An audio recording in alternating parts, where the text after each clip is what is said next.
Assalamualaikum warahmatullahi wabarakatuh. Pada video kali ini saya akan menjelaskan kompetensi dasar yang pertama pada mata pelajaran korespondensi kelas 10 SMK Administrasi Perkantoran, yaitu dasar-dasar komunikasi. Oke, selamat belajar. Jangan lupa disimak, dipelajari, dan diingat.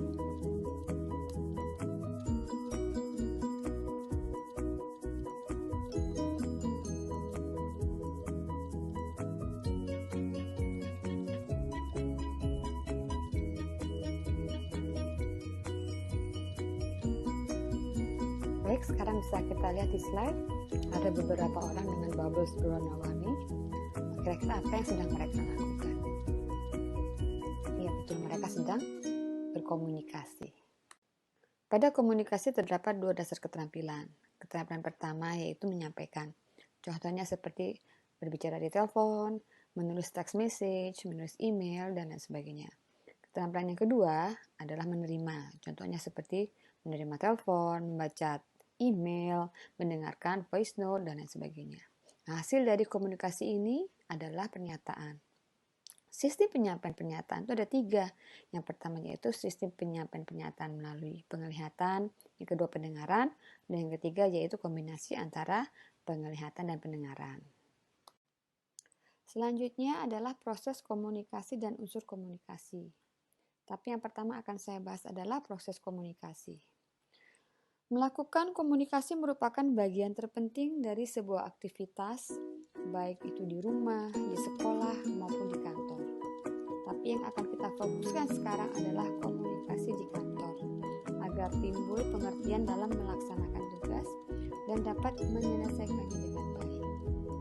Adapun proses komunikasi itu bisa kita lihat di gambar.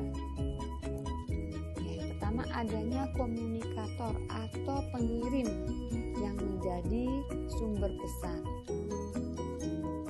Kemudian adanya pesan atau ide yang akan dikomunikasikan atau disebut juga dengan encode yang akan menjadi tanda-tanda atau lambang komunikasi. Kemudian adanya komunikan atau penerima. Tapi bisa kita lihat di sini ada media. Apa nih fungsinya? Oke, media ini ada jika komunikan jauh dari komunikator atau komunikan yang jumlahnya banyak. Kemudian yang terakhir adalah adanya feedback dari komunikan terhadap pesan yang disampaikan oleh komunikator. Yaitu feedback tadi. Feedback itu yaitu timbal balik dari adanya pesan atau pengaruh dari adanya pesan komunikator. Bisa dilihat juga di sini ada encoding dan decoding. Oke, encoding adalah proses pengantar pesan dan decoding adalah proses penerimaan pesan. Selanjutnya yaitu unsur komunikasi. Unsur atau komponen artinya adalah bagian yang berperan. Jadi kalau dikatakan unsur komunikasi atau komponen komunikasi adalah bagian atau unsur yang berperan dalam proses komunikasi. Dan di sini ada 5 unsur yang berperan dalam komunikasi, yaitu komunikator, ide atau pesan, komunikan, media, dan feedback. Oke, kan saya ulang lagi, yaitu unsur komunikasi itu ada 5. Yang pertama yaitu komunikator, yang kedua pesan atau ide, yang ketiga komunikan, yang keempat media, dan yang kelima yaitu feedback. Slide selanjutnya yaitu proses komunikasi. Yang pertama yaitu komunikasi horizontal, yang kedua komunikasi vertikal, dan yang ketiga yaitu komunikasi timbal balik ke segala arah. Berikutnya adalah media komunikasi. Media sendiri berarti sarana atau alat yang digunakan untuk menyampaikan informasi dari satu pihak ke pihak yang lain. Media komunikasi dapat dibedakan atas 3, yang pertama yaitu media audio, contohnya seperti radio, podcast, MP3, dan lain sebagainya. Yang kedua yaitu media visual, contohnya seperti flashcard, iklan, poster, spanduk, dan lain sebagainya. Dan yang ketiga yaitu media audiovisual, contohnya seperti televisi, film, handphone. Ya.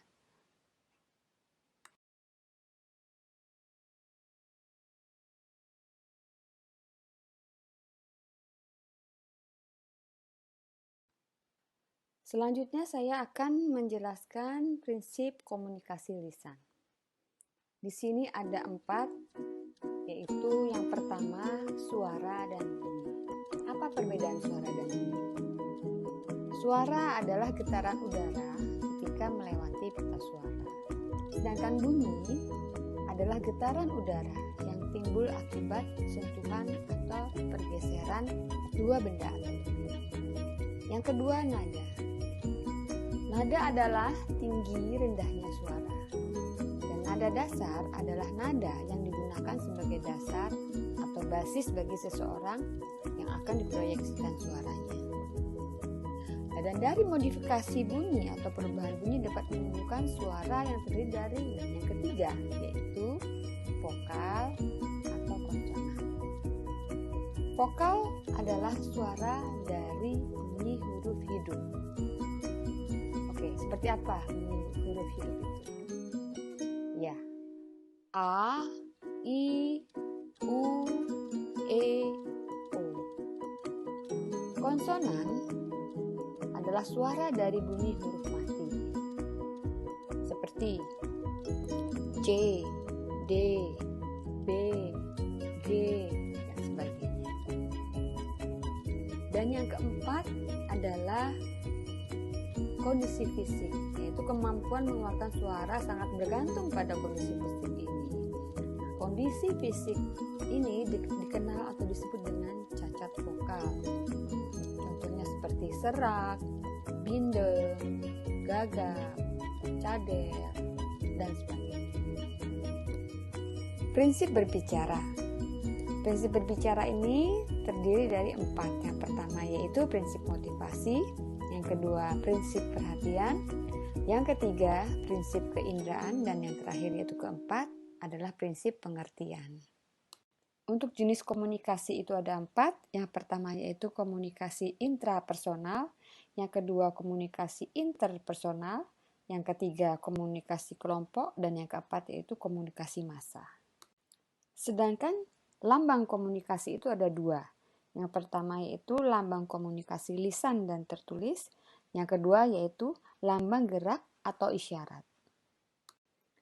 Demikian penjelasan dasar-dasar komunikasi. Semoga bermanfaat. Wassalamualaikum warahmatullahi wabarakatuh.